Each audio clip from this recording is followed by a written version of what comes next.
Alright, so I am using Tilton race pedals, and these are, so far they've been okay. I got the clutch, I've got the brake, I got the gas pedal. They all sit pretty flush with each other. The brake pedal has two master cylinders that are on the outside. I think we've shown them to you, and if not, I'll show them to you again. The clutch pedal of course, has one master, and the gas pedal. When you order the pedal, it does not come with this bracket here and that. You have to order that separately.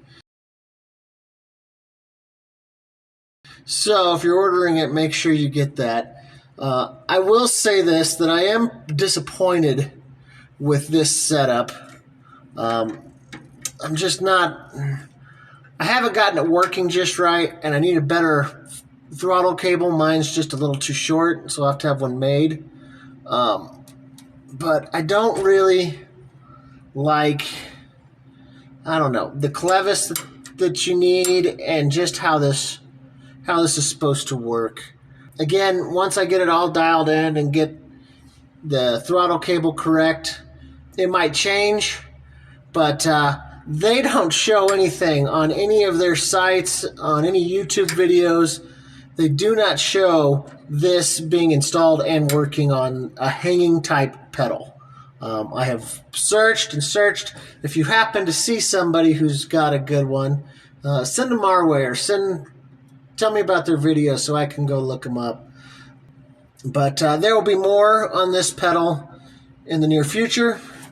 Once I get the throttle cable ordered and in, and the brake lines and all that, all of this will be covered a little more extensively.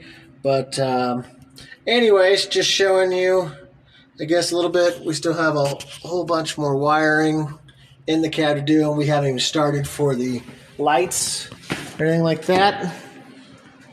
And then, just because you've probably seen them, but just in case, these are both brake masters, clutch master, and they all hook up to that reservoir right there. And I just got some simple Earl's steel braided lines. They're like 7 inches or something like that, just to go on. So anyways, you'll get a full video on the Tilton stuff when I get all the rest of the parts that I need for it.